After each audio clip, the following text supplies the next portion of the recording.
اس میں اچھا اس میں تاثیر بھی ہوتی ہے. میں نے ایک پنجابی کا جی وہ سیمینار اٹینڈ کیا جس میں سارے پنجابی کے بڑے لوگ موجود تھے, لکھاری, بولنے والے, پڑھنے, تاریخ دان. تھیسز میں آپ کو اتنا دلچسپ بتاؤں, انہوں نے کہا جی ٹیررزم بھی کم ہو جائے گا اگر ہم پنجابی پر توجہ دیں گے تو, چونکہ اس کے کلچر میں, پنجابی کلچر میں ادب ہی اتنا زیادہ ہے, ہیومینٹی اتنی زیادہ ہے, بلے شاہ سے لے کر آپ جس کو مرضی پڑھتے چلے جائیں پنجابی میں, انسانیت کا درس ہی درس آپ کو ملنا ہے.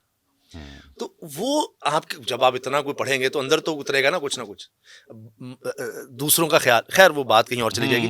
تو انگریزی میں پڑھیں, ٹھیک ہے, وہ الگ ڈبیٹ ہے, میں کیوں کہہ رہا ہوں کیونکہ انگریزی رائج اس وقت انٹرنیشنلی بہت زیادہ ہے, ہم پڑھتے بھی اس میں. 100 عظیم شخصیات اور 100 عظیم کتابیں, یہ دو کتابیں الگ ہیں.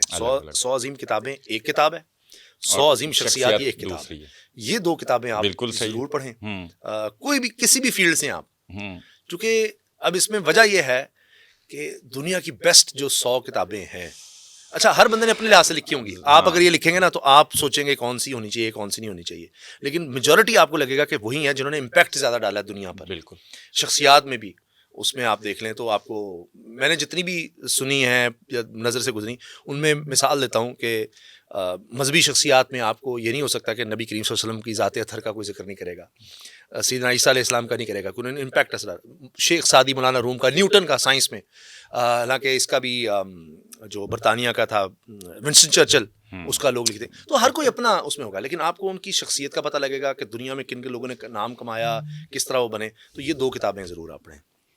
ایک تھوڑا آپ کی ذاتی سا سوال ہے, آج کل تو آپ ذرا حکومت کی نظروں میں ذرا سخت نگاہوں سے دیکھے جاتے ہیں, کوئی کبھی زندگی میں تھریٹس ملے, اور اگر ملے ہیں تو چونکہ آپ ناقدین میں شمار ہوتے ہیں یا تصور کیے جاتے ہیں, کوئی تھریٹس ملے, اور اگر ملے ہیں تو کیا توڑ کیا ہے اس شعبے کی بات کر. ہاں جی, ایک تو اب مجھے اتنے زیادہ یاد نہیں ہے, دو, کیونکہ میں الحمدللہ ایک تو نیوز میڈیا سے نا فائدہ کیا ہوا, جب میں نے اتنے سال نیوز اینکرنگ کی نا تو آپ کو پتا ہے وہ لکھی ہوئی ہوتی ہے اور وہ 2-3 ہاتھوں سے گزرتی ہے. رپورٹر فائل کرتا ہے, پھر جناب وہ ایڈیٹر اس کو دیکھتا ہے, جی پھر آگے جو رن ڈاؤن پروڈیوسر ہے, ٹیکنیکل بات ہو جائے گی, لیکن دیکھنے والوں کو ہاں کئی ہاتھوں سے گزر کے نکلتی ہے, پھر وہ پہنچ رہی ہوتی ہے. اچھا جو ہمارے پیچھے بیٹھا ہوتا ہے نا پروڈیوسر, وہ بھی دیکھ رہا ہوتا ہے, اور اس کے بعد پھر آپ خود ہوتے ہیں.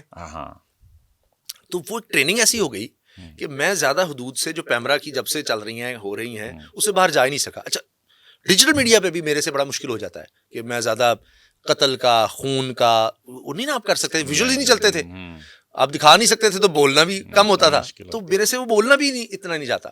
تو اس لیے شاید میں وہ باؤنڈریز باہر بہت کم گیا ہوں. لیکن پھر بھی 2 دفعہ جو مجھے یاد آتا ہے فوری طور پر, وہ 2 واقعات ہیں, بلکہ 3 یاد آ گئے. ایک تو ایک ایم کیو ایم کا زور ہوتا تھا ایک دور میں, وہاں پر ہماری کراچی پیشی ہو گئی. انہوں نے کہا کہ جی, اور یہ انہوں نے سامنے ان کے لیڈرز نے بیٹھ کر, لاہور تھے یا میں لاہور سے پروگرام کرتا تھا, اور چینل والوں نے کہہ دیا جی ہمارا تو وہاں کام بس ہو جائے گا, یعنی چینل پہ حملہ ہو جائے گا, کچھ ہو جائے گا, تو آپ کو جانا پڑے گا. ہاں جی جانا پڑے گا. اور لفظ یہ بول رہے تھے کہ نامعلوم افراد نے کراچی میں آگ لگا دی, نامعلوم افراد نے کر دیا, نامعلوم افراد نے سڑکیں بند کر, اس طرح تھا. اس کے باوجود یہ ہوا کہ ہمیں وہاں پیشی ہوئی 9-0, اور انہوں نے کہا کہ آج بھی وہ لوگ ہیں ویسے موجود, تو نام نہیں لوں گا کہ پھر ایسی امبیرسنگ. انہوں نے کہا کہ جی آپ کا تو قد بھی بہت ہے, تو آپ کو پتا ہوگا بوری بند لاش سنا تو ہوگا آپ نے. ہاں انہوں نے کہا, ان کا تو بوری بند لاشیں تو آپ نے سنی ہوں گی, یہاں سے ملتی ہیں کراچی سے, یعنی اعزاز سمجھتے ہیں.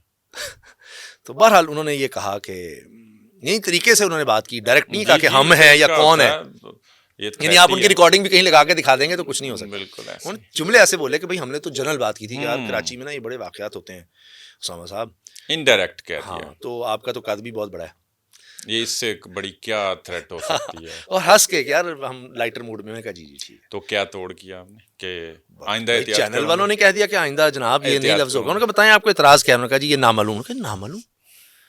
تو ہمارے پروڈیوسر تھے عمران شفقت صاحب جی, تو وہ لکھتے بھی بہت کمال تھے. انہوں نے ان کا بڑا پن, انہوں نے کہا جی یہ نہیں, یہ تو میں ہوں نا پروڈیوسر, یہ کام میرا ہے, تو ہاں میرا کام ہے, پڑھ دیا ہے, سنا دیا ہے, بس ان کا ہو اچھا پریزنٹر ہیں, یوں پھر تو اصل تو آپ ہیں فلانا. پھر انہوں نے کہا